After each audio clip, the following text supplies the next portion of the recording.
درندے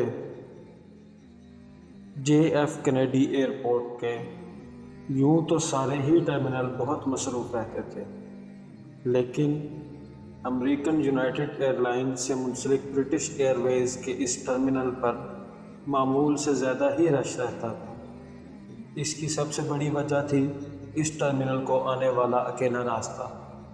Pittsburgh سے وہ American air line کی جس پرواز کے ذریعے نیو یارک کے جے ایف کینیڈی ایئرپورٹ تک پہنچا تھا، وہ لیٹ ضرور تھا، لیکن اتنی زیادہ بھی نہیں کہ اسے اپنے منصوبے کے مطابق کام کرنے سے روک سکتی۔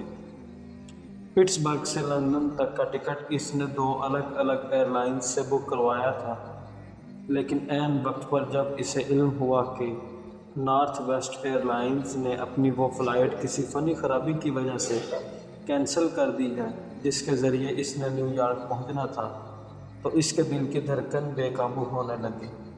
اف میرے خدایا، اس نے زیر لب کہا، کیا میری 3 سال کی محنت پر پانی پھر جائے گا؟ ایسا نہیں ہونا چاہیے، اس نے سوچا اور لرز کر رہ گیا۔ اس منصوبے کی ناکامی کا مطلب تھا ایک تھکا دینے والی جدوجہد کا خاتمہ، اور وہ بھی بلا مقصد۔ مجھے کنیکٹڈ فلائٹ لینی ہے، مس۔ میرے لیے آپ کی اگلی فلائٹ کا انتظار بھی ممکن نہیں۔ مہربانی سے جیسے بھی ممکن ہو مجھے بروقت نیو یارک پہنچانے کا بندوبست کیجیے۔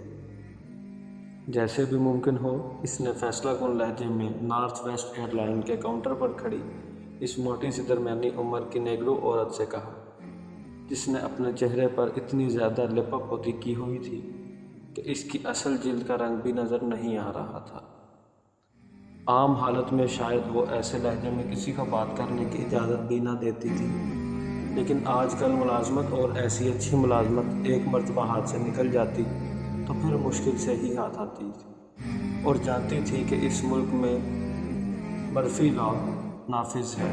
یہاں ہائر اینڈ فائر کی پالیسی چلتی تھی، اور اس ایئر لائن کے مالکان اپنے ملازمین کی باتوں پر تو کبھی کان ہی نہیں دھرتے تھے، صرف گاہکوں کی ہی سنتے تھے۔ بڑی مشکل سے بیچاری نے دوسری ایئر لائن پر اس کی روانگی کا بندوبست کیا تھا، اور اس روز یہ کینیڈی ایئرپورٹ کی طرف جانے والی واحد ایئر لائن تھی۔ اس کی خوش قسمتی تھی کہ جس ٹرمینل پر وہ اترا، اس ٹرمینل سے اسے برٹش ایئر ویز والے ٹرمینل کی طرف جانے والی چینل بس مل گئی۔ بس میں بیٹھتے ہوئے اس کے دل کی دھڑکن بے قابو ہو رہی تھی، کیونکہ وہ 10 منٹ لیٹ تھا۔ اگر مطلوبہ فلائٹ مل جاتی تو وہ آدھ گھنٹہ پہلے وہاں آ جاتا۔ چینل بس نے جب اسے مقررہ ٹرمینل تک پہنچایا تو مزید 10 منٹ گزر چکے تھے۔ وہ چھوٹا سا بیگ گلے میں لٹکائے وہ قریباً بھاگتا ہوا ان سیڑھیوں کی طرف جا رہا تھا جن کے ذریعے وہ لاؤنج تک پہنچ سکتا تھا۔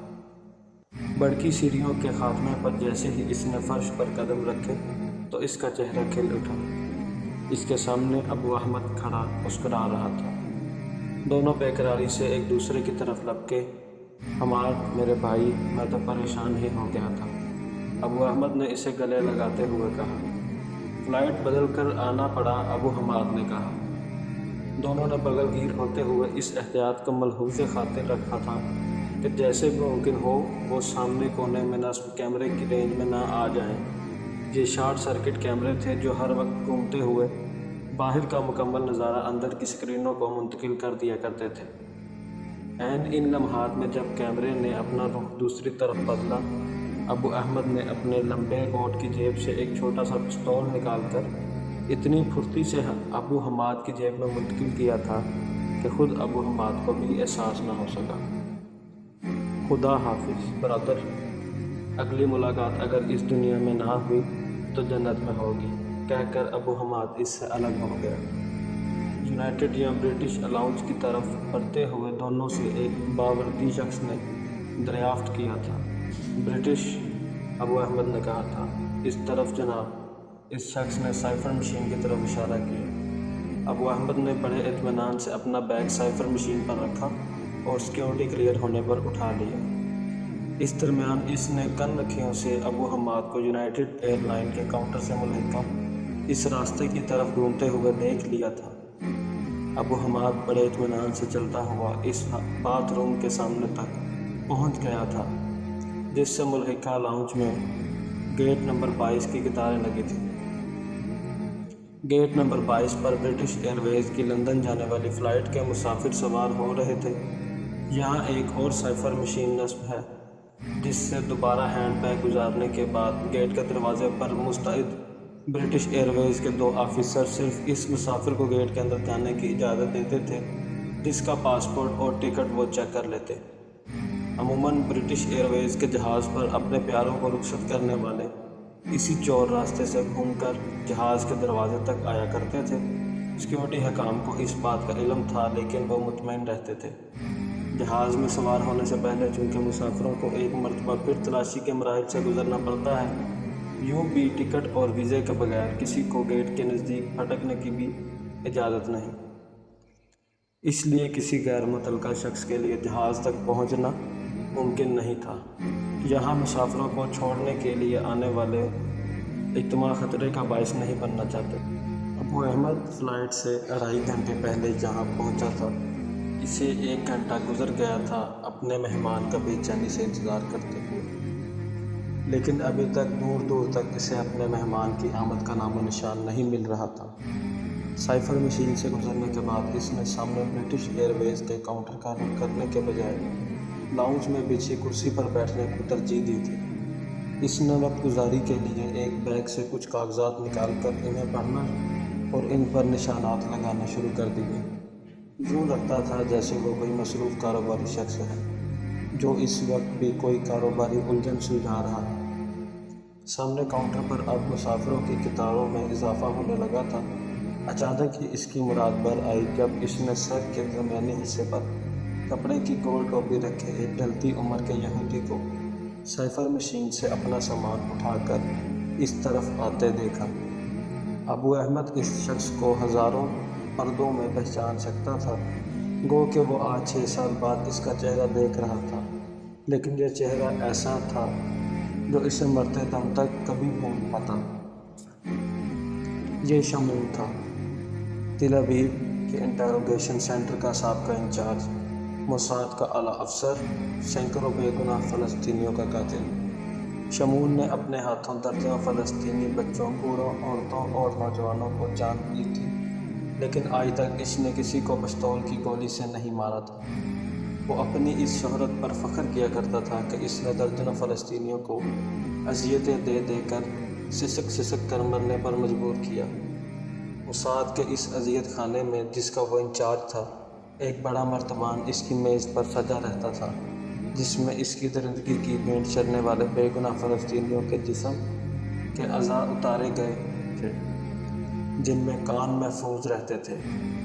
جب ان سے بدبو اٹھنے لگتی تو انہیں پھینک کر نئے گرفتاروں کے کان اس میں بھرنے شروع ہو جاتے تھے۔ وہ اپنے ہر شکار کا تعارف اسی حوالے سے کرایا کرتا تھا۔ ابو احمد کو یاد تھا جب اسے اسرائیلی خفیہ پولیس نے انتفاض